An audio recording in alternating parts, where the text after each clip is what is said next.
Hi, everyone. Getting ready to start the interview. I am so glad that you're here with me, Mr. Robert Thank you for Davis. having me. Yes, and author Robert Right, Davis, author, right, author. Okay, right. entrepreneur. Okay, and you're from Jackson, I definitely Mississippi. have. Born and raised. um, I am, like you said earlier, an entrepreneur. I am um, a motivational speaker, and Mhm. I am the director of the Better Men Society Total Package Program. Okay.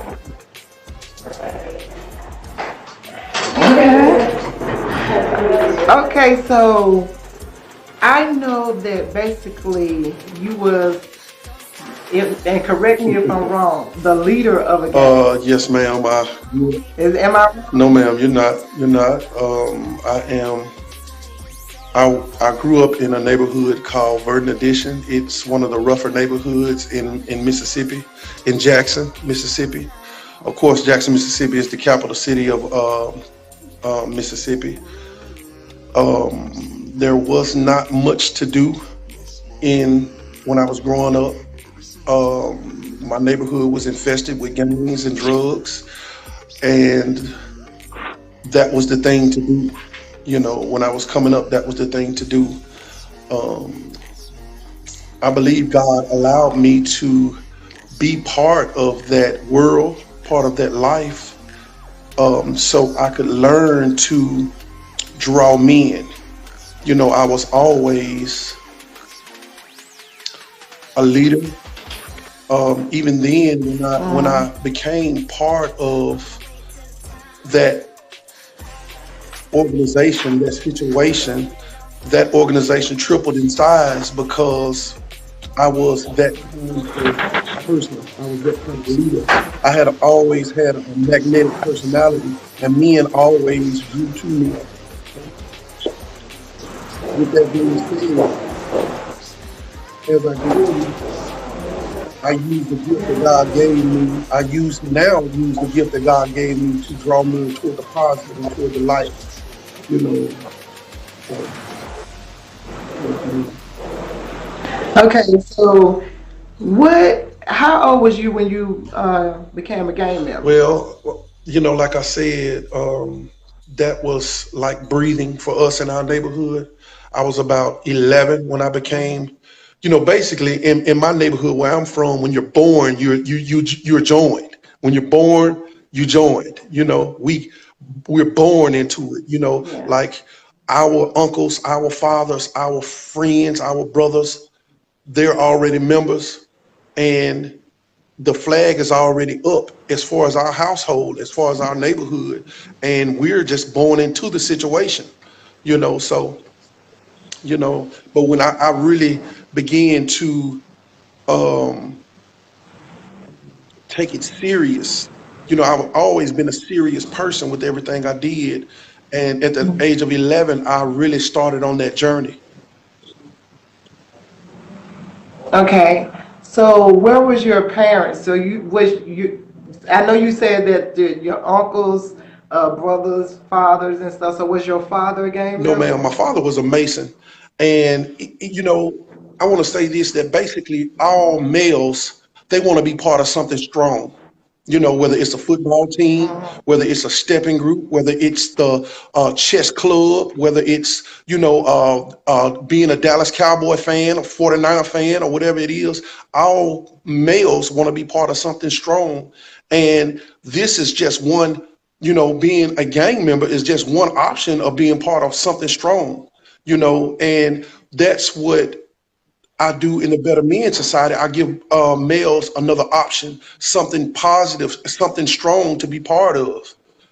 So, to answer your question, my mother always worked two jobs. She was a minister. She got saved at the age of 23.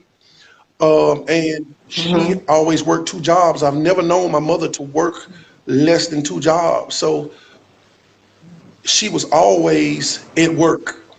She was always at work. So I had plenty of time to slip away and talk to this person and that person.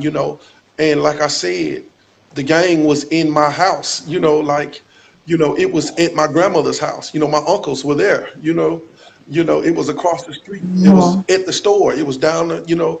So, and that's one thing we got to do as parents. We have to be aware of our surroundings. My mother never knew that, she saw her brothers, and she saw them with their hat to the left, but she didn't know what that meant. She didn't know what it meant to have your hat to the right or to have a bandana out of your pocket. I mean, she didn't know what it was, so she was not alarmed. And it's still like that today. Like most parents are clueless to the signs of gang activity. So, you know, yes, ma'am. Exactly. Yes, ma'am. Exactly.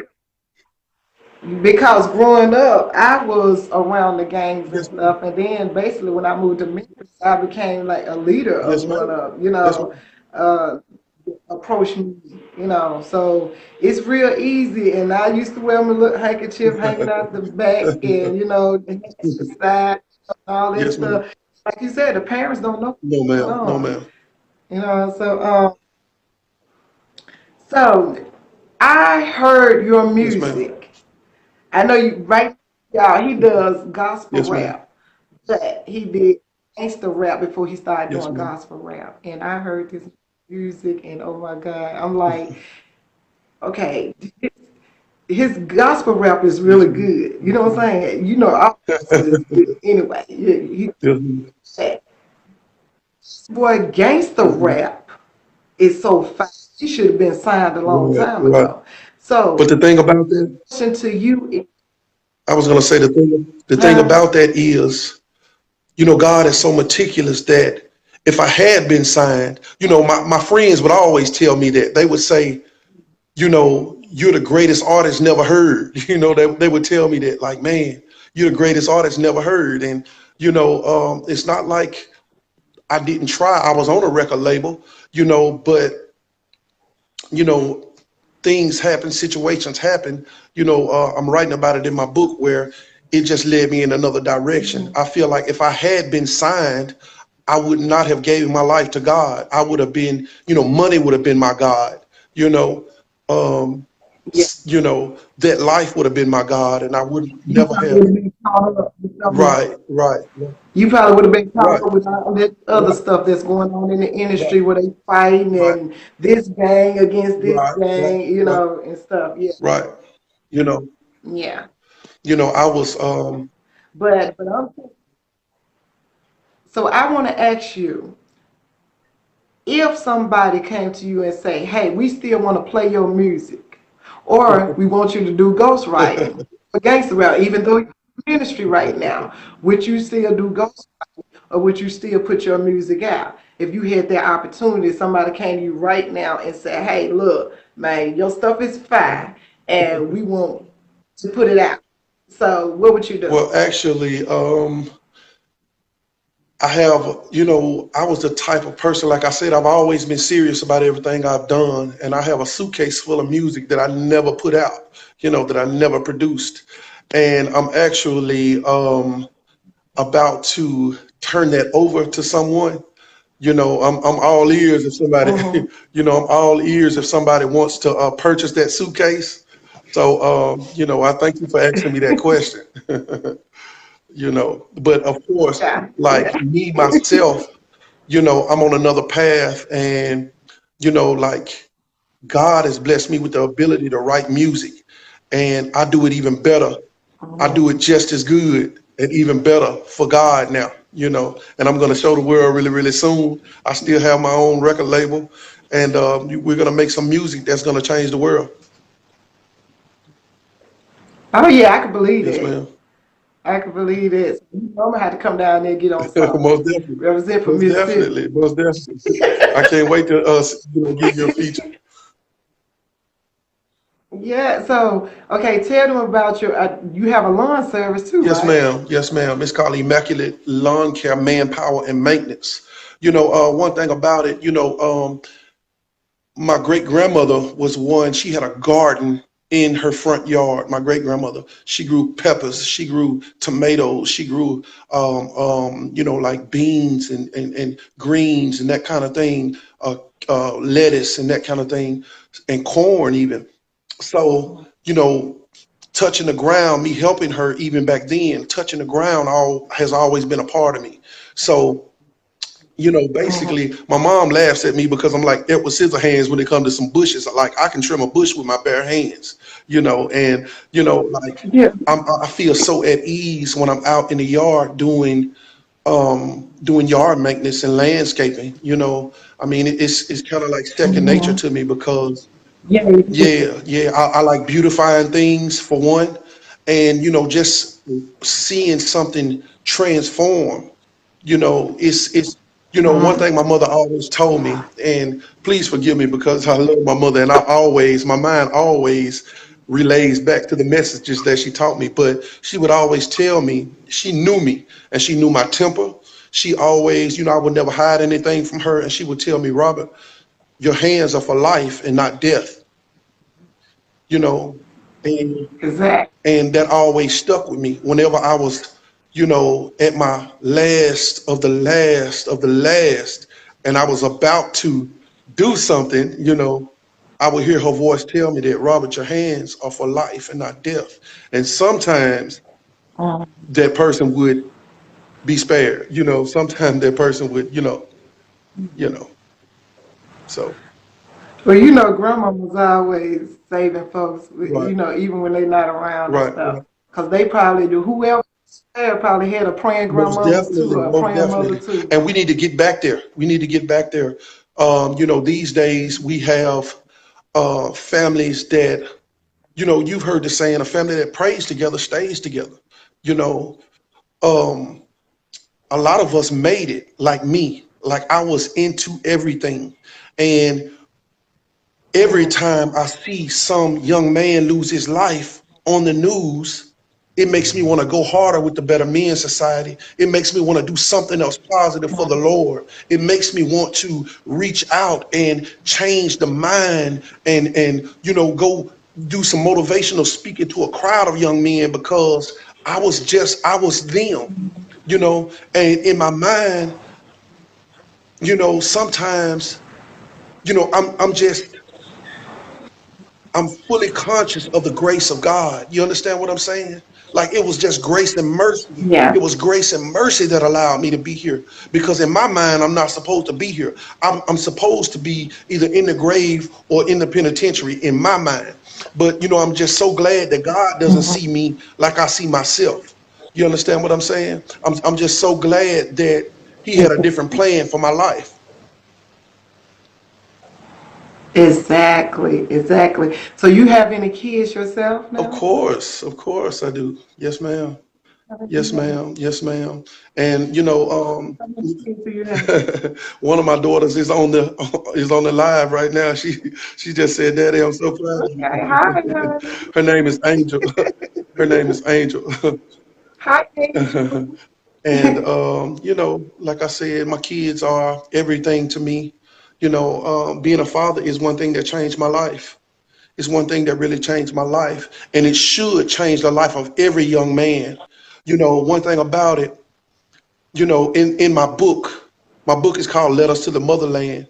And for the young men that read my book, there's a passage in that book that is called Me a Man. And it talks about, it's basically a list of things that make me a man.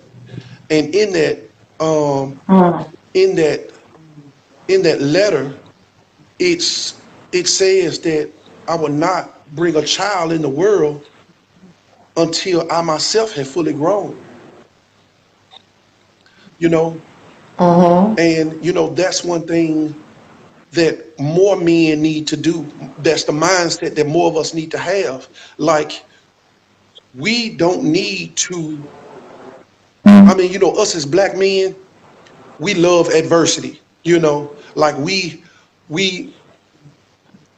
drop out of school and just, we want to fight to still make it. We gonna still make it even though we didn't go to college. We still gonna be successful even though we didn't go to college. We still gonna provide for our children even though we didn't have that six-figure job. But I want to say to the young men that is And nothing. you know what? I think that comes from our It ancestors does. and stuff It when they does. wasn't It allowed does. to get the It education. They does. wasn't allowed to do those Right. things, and they seen that they still made a way. Right. Right. So I would think the way that we was taught coming down generations and stuff into it now, was that hey, you make it Right. happen. You Anyway. didn't need Anyway. that Like education Malcolm that X you said, need by to any get a means good necessary. Right. job. Exactly. And then that's why in Mississippi, a lot of the people buy Right. land. A lot of people buy houses, Right. land, and stuff Right. like that because we was taught that you invest in your Right. children's Right. children's. You see Right. what I'm saying? So you about that's the way that we're Right. taught. So I understand why your mindset was like it was for as you just Right.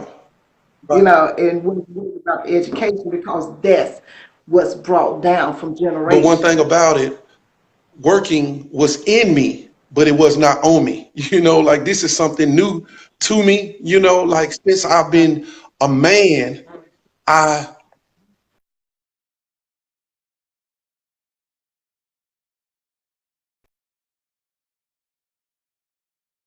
because God ain't gonna make no more. My dad used to say that. A man need to buy him some land because God ain't gonna make no more, and that stuck with me. So at 18, I bought my first house, and I bought another house, and another house, and another house, and another house. So with that being said, I kind of veered away from manual labor. Even though it was in me, I veered away from manual Yeah. labor. And if I knew better, I would have been, really busting a sweat back then because I love it. And, it's like our music, the music that we listen to that's popular, every the music that we listen to and what we see on Mhm. TV steers young men away from manual labor. You understand what I'm saying? Like our music tells every young man, like, get it easy, go the easy way, and there's nothing wrong with profiting from your mind, but the word of God Mhm. says that a man should work by the sweat of his brow, you know, Mhm. and And I want to say, I want to touch that what you said about the videos and stuff. A lot of these young boys don't realize that when these guys doing these videos and stuff, a lot of that stuff is not it's even not, real. A lot of the it's money that not, they be it's not, flashing is it's not not, money. The it's not, change is fake or is rented and stuff. So stop assuming that them people have it right, together because they rent and borrow right, and stuff to shoot the videos to make themselves look right, good. And y'all are thinking that they're living one way and risking everything to be just right, like them and stuff and they don't have it right. like that. So make sure that you do what y'all need to do the right way and stop thinking this fast money and these drugs and stuff because a lot of them that rap about drugs ain't even That's selling real. it. You see That's what real. I'm And never saying? have sold. Never have sold. It Right, never right. happened.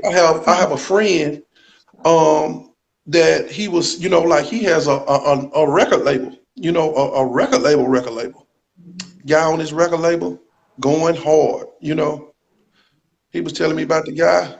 He said he really, you know, schoolboy, and I was like, wow, like, and that's where we are these days. Like, it's smoke and mirrors. You know what I'm saying? Just like in the movies Goodfellas. We've all seen Goodfellas.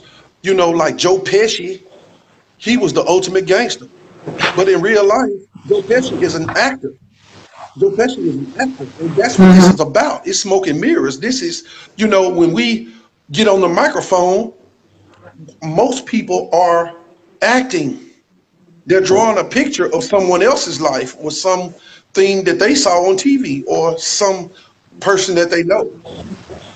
You know, it's Yeah. like being a news reporter. It's Yeah. like being a news reporter. The news person can talk about murder all day. This person killed that person and that person killed that person, and it's crime in our city, but they're not killing. They're not killing. And most rappers, that's what they are. They're newscasters. Hmm. Yeah. Yeah. Yeah. So, how do the young guys and stuff? Do you approach the guys that's in the gangs, or you try to reach the guys that is outside the gang for the Well, youth? I don't have to approach the guys that are in the gangs. They know me, and like um I thought that when I began this journey that guys would hate me, and that's another thing that I want to tell the young men, that when God pulls your coattail, just turn. Like, you get to decide what's cool. You get to decide what's right. And once I got that in my mind, that it was my choice. I was going to be the same person, the same leader. You understand what I'm saying? And I am the same person, the same leader. I get the same respect, that I was getting when I was Mm-hmm. doing negative. I get the same respect. And I thought that back then, I thought that men would turn away from me. I thought I was going to be the laughing stock of my neighborhood, but I make my neighborhood proud. A lot of the people on this cast that I'm seeing are from my neighborhood, and they're actually proud of what I'm doing. My city is proud of what I'm doing. And even the guys that are part of what's considered a gang are proud of what I'm doing. I was talking to one of the guys. He had just saw the movement for the first time, and he asked me, did I need any help doing anything? And I said, no, brother. Like, we fine. You know what I'm saying? Like, because I try to, just, me being who I was, I try to watch every man in the Better Men Society. I hand pick them. You know what I'm saying? And like, everybody is not cut out to be part of the BMS.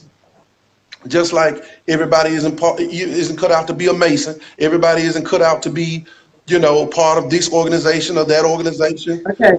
Let me ask you this right here. So, you say you handpick the guys that is in your Better Man I do. Society I do. group. Um, have you ever had one of the young guys to come to you and basically let you know that he really want to do it and he wasn't chosen, but he really want to be in it? Or have you ever felt that, okay, you didn't choose this guy, but it stayed on your mind that I should have chosen him? One thing about it, like, let me reframe that. Every man, every person that God points to, those are the people that are part of the Better Men Society so far. Like, I've always been the type of person to look through muddy water and spot dry land. God has given me the spirit of discernment. So even back then, like, I could tell who was gang member material, even back then, you know, and even right now, I can look at a brother and tell if he's really, really, well. I'm saying some grown, some teenagers, some young men, like, I can look at them and tell if they're really, really cut out for the Better Men Society, because this is serious. The Better Men Society is serious. And you have to be a selfless individual to be part of the Better Men Society. Like, sometimes I feel like a fireman. You know how a fireman, when the alarm goes off, the firemen slide down the pole and they just run to the situation and put the fire out. That's how the Better Men Society is. Yeah. Sometimes people call us, like, 30 minutes away. Like, we got a program and we got 400 young men at this program we need you to speak to. And I can't say, well, listen, I can't do that. That's short notice. I can't do that. I have to get up. I remember, I remember you telling me how you started that Right, program when a young lady in your right, neighborhood, her her right, son was over your right, house playing with your right, son, right. and he didn't want to go home and right, stuff. Basically, he wanted to stay at your house for a long time. So you wanted, you asking me this mother. I want you to tell the story because I remember it, but yes, I would like ma'am. for you to tell it because I remember bits and pieces. It's been a while since we Uh, talked about it. So. Basically, I was a single father at the time. My sons, they were leaders just like me. In our neighborhood, there are plenty of young men who didn't have fathers. They would come to my house. I would already, me being the gang member that I was, I had men around me already, still trying to be a good father. Let me make a note of that because there are men that are in situations, but God is speaking to them right where they are. And I want to tell them right now, it's okay to just keep doing what you're doing and keep turning toward Him, keep turning toward the right thing. Okay, with that being said, I'm in that atmosphere, but I have my sons, and the young men will come to my house. I would give my sons, me growing up in the neighborhood, I would go and steal bikes when I was growing up and steal go cars and steal candy out of stores and that type thing. So I would know what my sons were up against. I would give them money and say, son, listen, y'all don't steal nothing. Y'all go spend this money and don't steal a thing. I would see the amazement on the faces of the boys. And I would tell my guys, y'all put some money on the table. Everybody would come out of their pockets with what they had, and we would divide that money between the boys. That gave us a rapport with those young men. Okay, and they began to confide in me. Man, y'all, when he said the guys, he talking about his friends that was at Right, his right, house and stuff. His right, friends. right, right, You know, he was letting his friends know that we're all going to right, pitch in and give these young men some money. Yeah, right, okay. Now keep right. going, So Shirley. we would give into the life of the young men. We would speak into their lives like, man, you're going to be something great. You're going to do this and you're going to do that. We would, because that's one thing about male figures, fathers. It's our jobs to affirm our children. It's our job to affirm the young people that we're in contact with. So, with that being said, we developed a rapport with the young men. Whenever they would come, more and more of them would come. When they would come, we would give to them. We would speak into their lives, speak positivity into them, and we began to watch over them.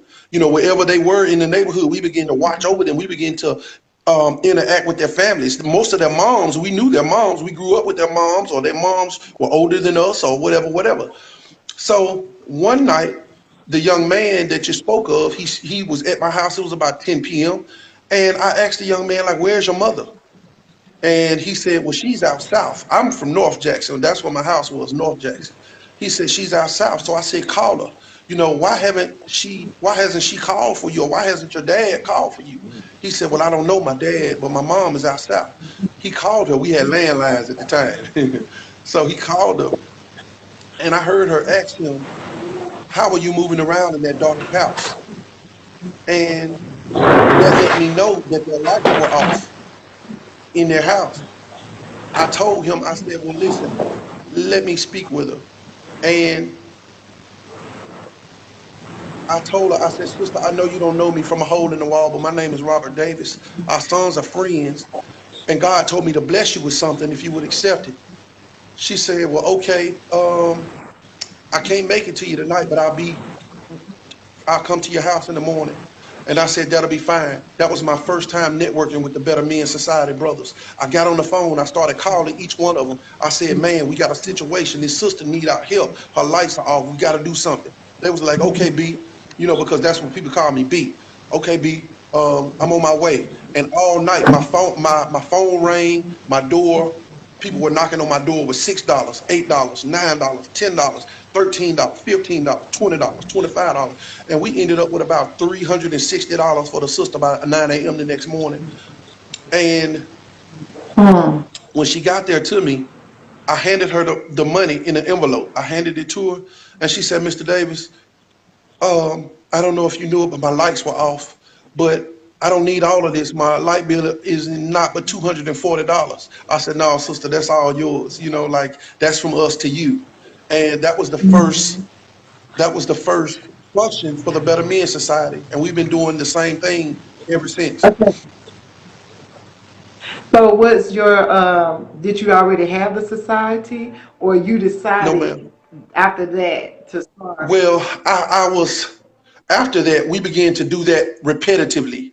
We began to do other things like buy school supplies for the young men, buy school shoes for the young men. We began to, just do more, be more active in our own community. And I was praying. I always been a praying man because my mother was a minister. Even though I was in the streets, I was a praying man. And I encourage the brothers to keep praying. If you know God, keep praying. If you don't know God, get to know God. Anyway, I would say, I told God, I said, Lord, well, if it's meant for me to do this, then give it a name. Give it a name for me. And I've always been a reader. I've always been a writer. And I was reading a quote by Benjamin Franklin. The quote said, "Be at war with your vices, be at peace with your neighbors, and every year find yourself a better man." And I said, well, God, that's it. And from August the 10th, the year 2000, we became the Better Men Society. Awesome, awesome. Okay, awesome. So share with them some of your other businesses that you have. Well, of course, we have David Security, 'Cause you ma'am. wear many Yes, hats, so they ma'am. need to Yes, know ma'am. what you do. Yes, ma'am. Well, we have David Security. I do security whenever I have multiple brothers that work with me, and we do security not only with the Better Men Society, but because with the Better Men Society, we basically do security pro bono.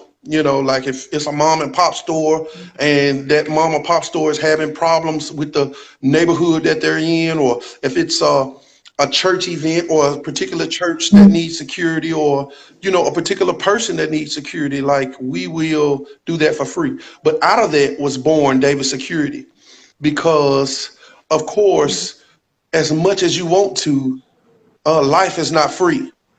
Life is not free. Like, I'm one, like I would bend over backwards and I would never ever charge anybody for anything, but that's not life. That's not reality. So, um, God has blessed me with my own security business, and I love doing that. I have several businesses that I do that with and for during the week, and I love doing what I do. The next one is the next one is of course Explosion Records. I've had Explosion Records since I was in the world. Like you said, I did gangster rap at first. Now I do gospel rap. The next one is what you mentioned earlier. It is Immaculate Lawn Care, Manpower, and Maintenance. In that business, we do everything. I mean, basically everything. Like the lawn care is self-explanatory. We do that. The manpower part of it is we move furniture, we do carpentry, we do painting, we do basically roof sweeping, we wash cars, we do everything. I mean, it's an all-purpose company, you know, with the manpower and Yeah. maintenance. Maintenance part of it, it's pretty self-explanatory too. We fix things and clean up things and whatever we have to do. And Okay. go ahead. Okay.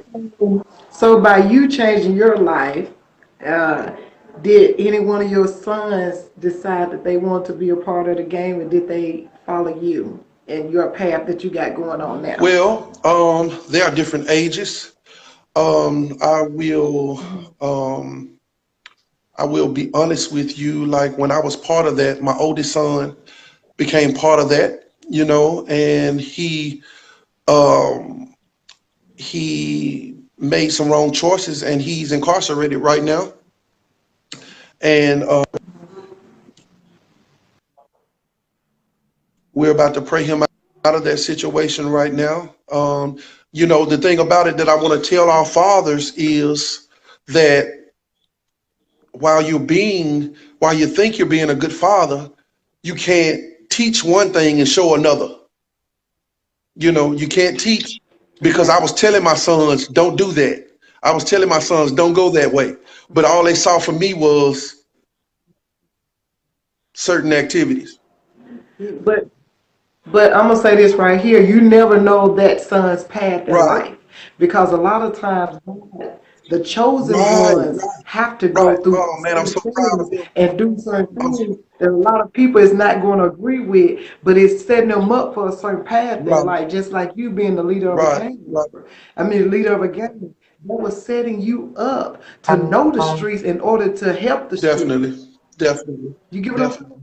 So you never know what your son is going to be in life, because I was Right. bad. My mom them sent me off. I was The bad. thing about You know what I'm it is, saying?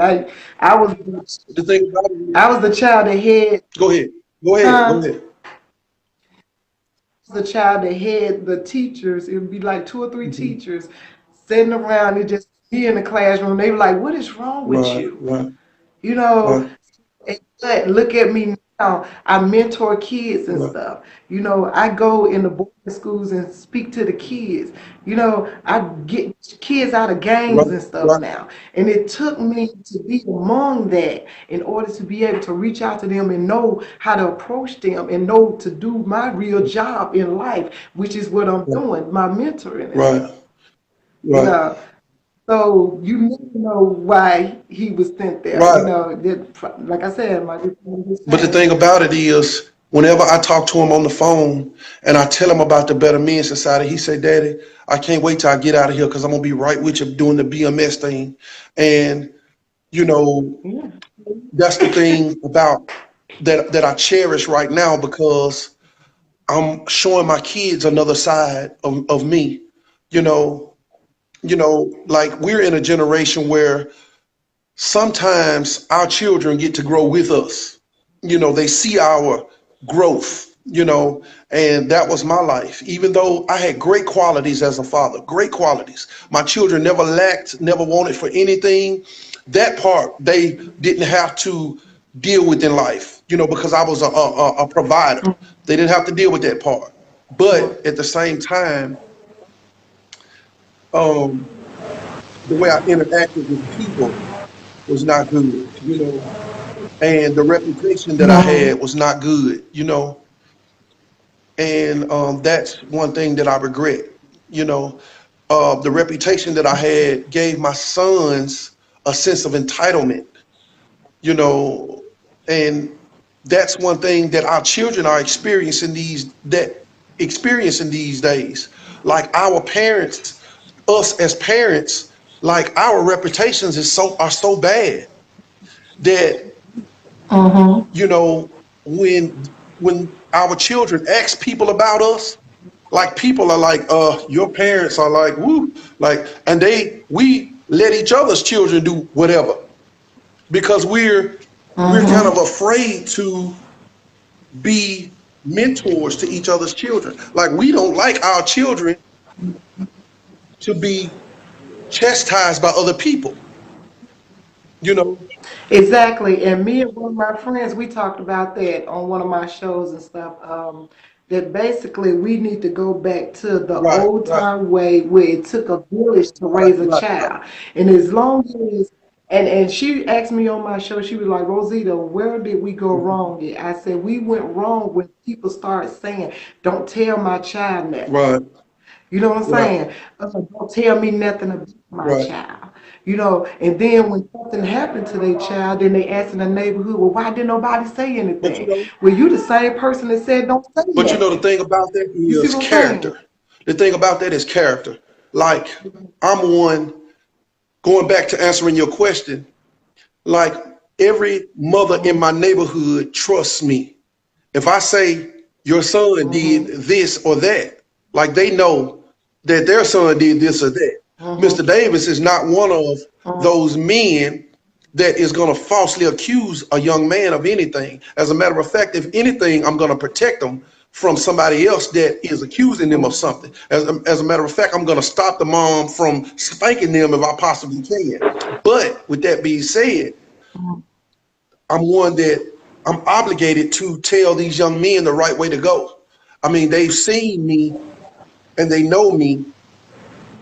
And my point is, it's about character. If a mother can't trust you to discipline their child, then why would they? I mean, if you don't have the right character, then why would a mother trust you? But I'm gonna say this right here. A lot of times it don't have anything to do with It doesn't. character. People just get to the point to where they just want to spoil their Right, kids, and they don't want nobody to say right, anything to right, them, or and I tell folks a lot of time when they spoiling their child to the point that they, can't nobody say anything to them. They does no wrong. They are basically handicapping their child because the world is not going to pamper right, them when they get right, older right. out there by And themselves. that's exactly right. And But it, right, but it's a exactly, flip side to that coin. so If you are a person that if you do drugs, I mean hard drugs, if you do drugs, period, then how can I trust your mentality? You know, if you do drugs, if uh-huh. you get intoxicated and that's all you do, you don't have a job, you know, and you get intoxicated, that is your occupation, getting intoxicated. If you do that, how can I trust you to discipline my child? What can you tell my child if all you do is get intoxicated or all you do is get inebriated? What can you tell my child? But I'm gonna tell you something. It's some people out there that don't even take care of their own kids and don't want nobody I else to take understand care. it. Don't I nobody want. definitely understand So it. like I nothing to do with character a lot of times for it's the other Hmm. person. There are people out here supporting these kids, and they just don't want nobody to say. It ain't like it was back in the day where the whole neighborhood is your grandmama Right, or your mama or your right, daddy. You know what right, I'm saying? Because we had the neighborhood dads, we had the neighborhood moms, and my dad was a neighborhood right, dad. You get what I'm saying? right, Uh, if an old person is everybody right. But that grandma, was character. you To go know, back to what and I was saying about character, like we knew the character of those people. it We knew the character of those but people. see, what I'm saying is people can be good people and they know that they're good people, but there are just some people out there that don't want anybody to say anything to their Right, child. And that has nothing to do with the other person's right, character. It's just them saying, I don't want nobody to say nothing to my right. child. Oh, that's definitely the You get case. what I'm saying? That's definitely the case. And if that's the case with you, then you are, like you said, you're crippling your child. You're sending your child on a path to on the wrong path because one thing about it, like you said, the word of God says, Paul plant, Apollo water, and God give the increase. That scripture means that no one can do it all. You know, no one can do it all. You as a parent, you would do a little bit. That's why parents aren't the teachers. You know, that's why we as parents, we send our children to school for somebody else to teach them while we go to work. And then, God has to do his part too. You know, when it says Paul plants, Apollo water, and God gives the increase, that is an example for what's supposed to happen in the lives of our children. Like we, I mean, a lot of times, like I told you, my mother was a minister. And one thing about it, she used to say, uh, you're not grown till you get on your own. That's what she used to say. You're not grown till you get on your own. So I ran away when I was 12 and I never lived with my mother ever since, you know.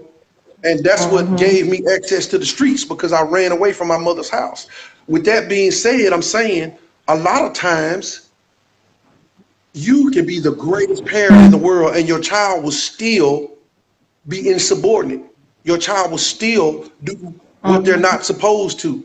That your child will still go the other Exactly. way. And if you, and I'm saying that is 75% of the families today, even though the families are, the mother is trying, she wants to tell them the right way to go.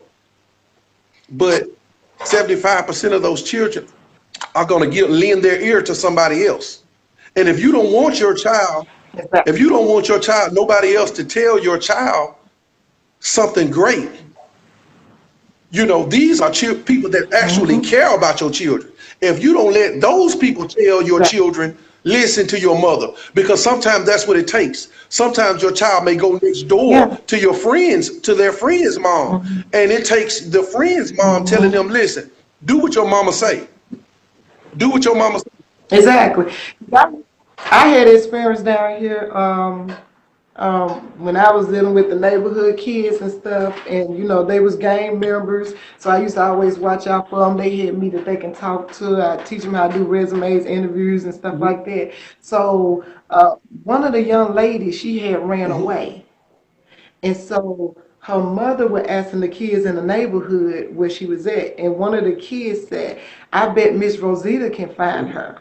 So the mother came to me with the child, the child brought her to me. And she was like, Miss Rosita, I know that, I don't know you, but they said that you the one to keep the kids together here in this Right, neighborhood. So she was like, my daughter ran away. Won't nobody tell me where she is. I can't find her anywhere, but this child said that you can find right, her.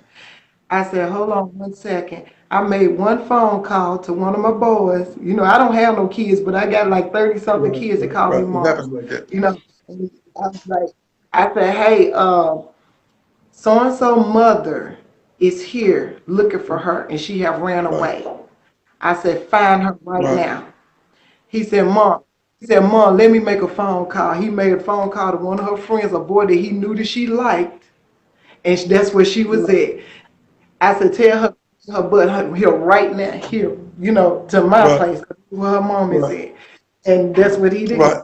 And she, it was so many parents used to come to me and said, thank you so much, Miss Cooper, for watching out for my child. And it's one lady came, jumped out the car and just gave me a hug. I didn't know what was Right, going right. on. She was like, all my daughters talk about, because my organization called My Okay. Brothers, but I was going to change the name to My Brothers and Little Sisters because the little young girls be following me Right, both. right, They be in the right, game right. too. So yeah, but it is very important, and I love the fact I have some of the mothers that follows me right now on Right, Facebook, and a lot of the kids they don't they early 20s and stuff, and they still call me right, mom. They on my Facebook right. page, but it it means a lot when a parent can come to you and say, I appreciate Oh you, man. you know, Wow. It's my child. I had to work all the time. I had to do this, right. So they need other people. People need other folks Right. that is going to be there for the It's that child and village. stuff, That's that village. Uh, We were just talking about. It takes a village to raise a exactly. child. That's that village. Exactly. And like my friend Kim said one time, what you think your child is not doing, they They are. are. You see what I'm Yeah. saying? They just know not to do it Right. around you. But the thing is, if they knew that all these grown people are watching them Right.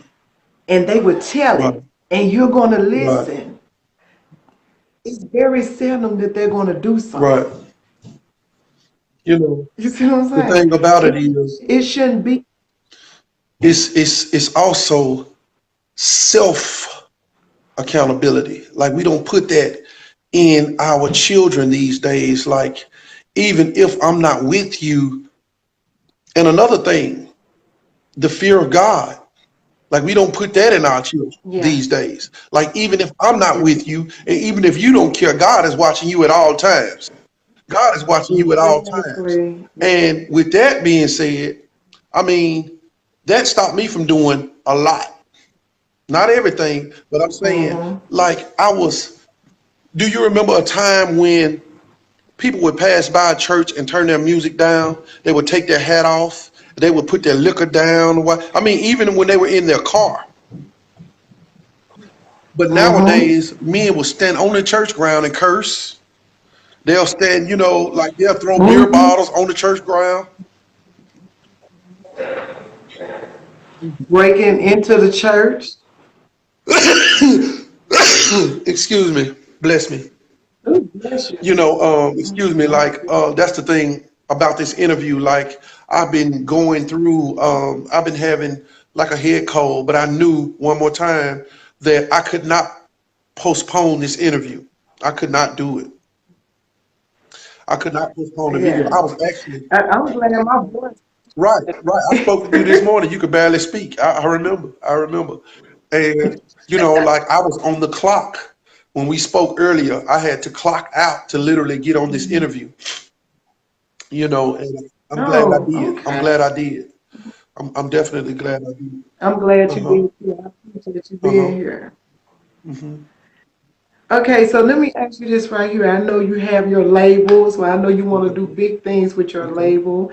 And like I said, y'all, his music is awesome. I'm talking about the gospel Right. music and the gangster rap. So his gangster rap is still up on YouTube for y'all gangster rappers and stuff that might want to hear some. But but his gospel rap is awesome. Right. So y'all need to get with him. You want, some tracks and stuff. And so what do you see yourself in the future? What are your plans on, Oh wow. Well, basically, I've written 16 books. More books are to come. Like I have 16 books already written and waiting for publication. This was just the letters to the motherland is just the first of the books. Like I've written spirituals and how tos and children's books, and I have a lot to share with the world. And I mean, I have a couple of novels and so forth and so on. So that's definitely one thing. I'll have my own publishing company really soon. I have more books for people to read really, really soon. I will definitely have more music for people to witness and share amongst each other. But there's so much coming in the future. Like I plan to have a chapter of the Better Men Society. Right now, the Better Men Society is in 13 other states and one other country. We're all the way in Ottawa, Canada. You Mhm. know, um, you know, thanks to Dominic LaChapelle, he's the president of the chapter in Ottawa, Canada. And the Better Men Society is a great organization to be a part of, and we're growing every day. We actually opened our first facility on yesterday.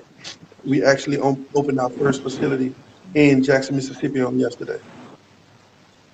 Nice, nice.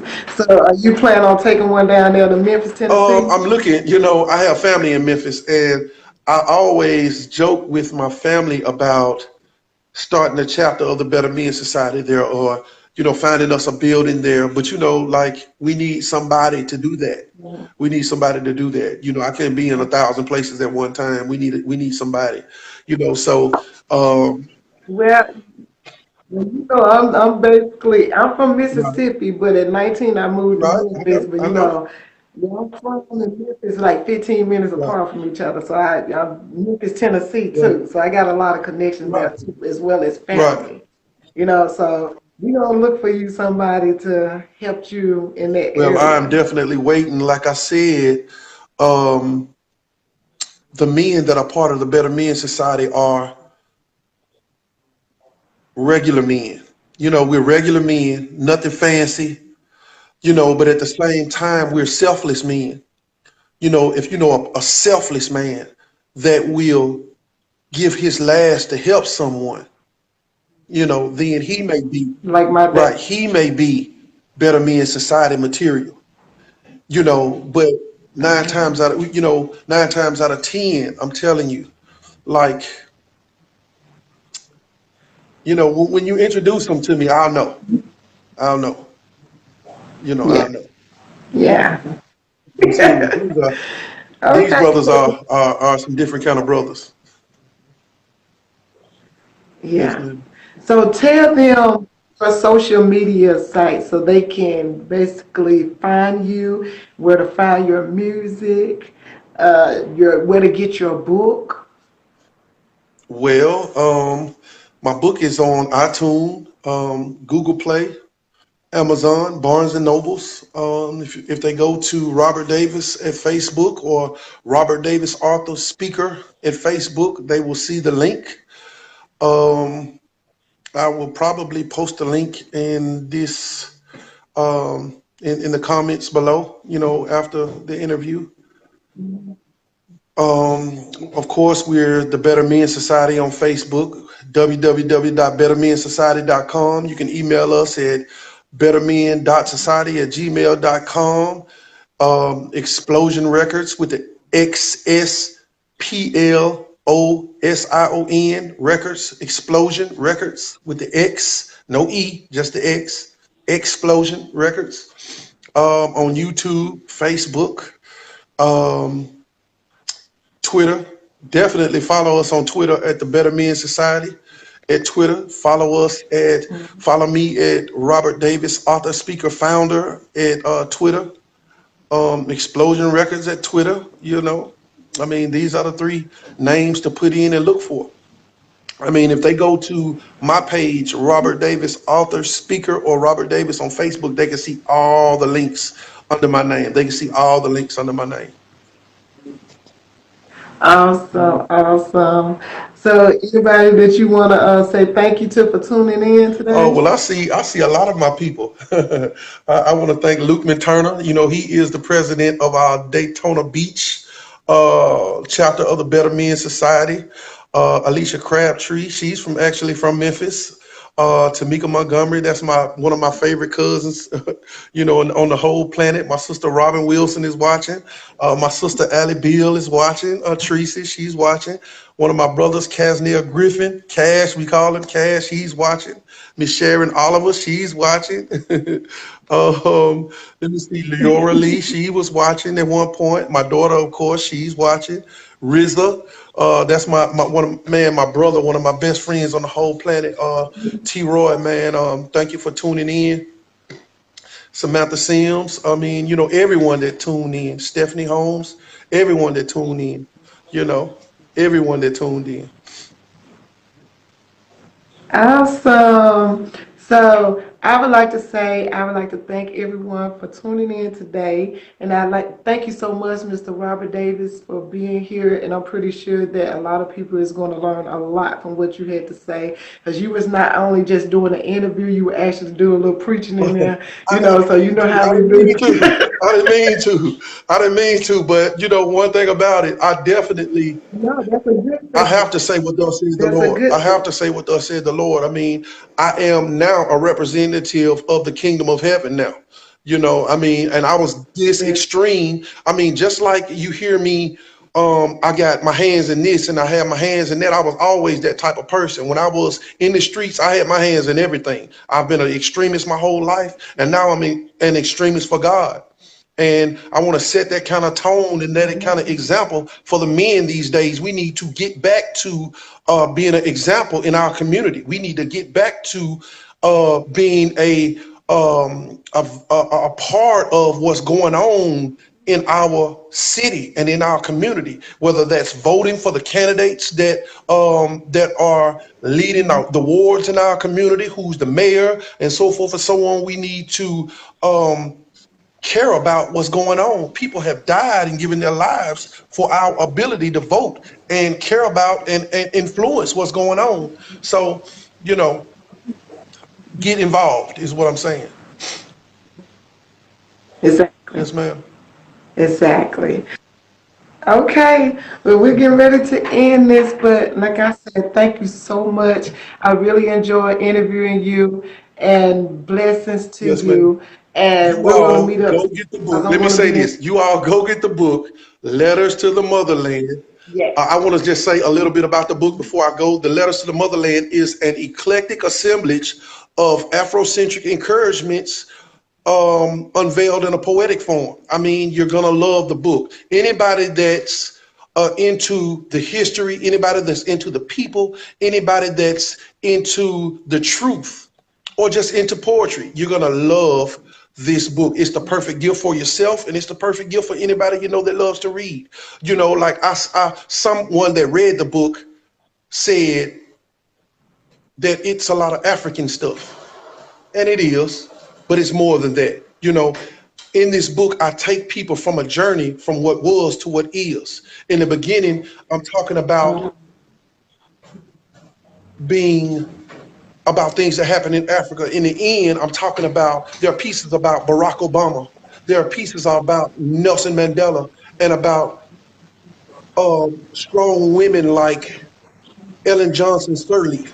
Like many sisters don't know who Ellen Johnson Sirleaf is. She was the first African American female president on the planet. And we went from getting kidnapped from Africa, some of us, to being presidents once again too, and we're headed back to our rightful place in this on this planet. So, but what made me write the book was sometimes all we know about Africa is what the TV tells us, what the media tells us. We don't get to interact with Africans ourselves. But me, I have a Swahili teacher, and this brother is a great man. I mean, like, people on the continent of Africa are very worldly and they're very articulate and they're very strong people. But all we see is the starving Ethiopians with the big stomach. You know what I'm saying? So, with that being said, I wanted to write something before I left this planet to let them know that African Americans really care about their situations. Like, we're not two different people. We're the same. We're the same. Our situations are the same. Like, for instance, Flint, Michigan does not have clean water right now in Flint, Michigan. If you go there, I'm saying some people say it's like a third world country. I mean, it might as well be a third world country if there's no clean water. Exactly. So we are suffering the same situations. I love my people in Flint, Michigan, by the way. And we're definitely praying for you. With that being said, we're not different. And not only did I write to them, I wrote for them. Things that they would want to write to African Americans. I put myself in their position and I wrote letters back to African Americans. So it's like a two-way conversation during the book. It's like a history lesson in the book, and it's awesome rhyming in the book. Like you said, my rhyme skills are on point, and for the people who can't handle rap music because everybody does not like hip hop music, the poetry is the same thing. It's the same thing without the music. It's the same thing without the music. The letters, and it's also prayers in the book. So I won't hold you up all night, but you all go get the book. I mean, it's an awesome read. Like, I could have chosen either one of my books to give to them first, but I felt like this was a good representative of my mind. I wanted to let people in on my mind and give them something that they also could digest. You don't give a baby steak, you give a baby milk. So that's what this is. This is some sweet milk I'm gonna give them. Yes. Well, I appreciate that. I appreciate that. So my time is up in here. So we are getting ready to go, and y'all already know I love y'all so much. Thank y'all for tuning in to Living Your Dreams with Rosita, with me, Miss Sip, and Mr. All Robert right. Davies from Jackson, Yes, ma'am. Mississippi. Y'all know how we doing this in Memphis, Most definitely. Tennessee, and Burn this and everything. ATL. Right. Yes, peace out, Right. everyone. Peace.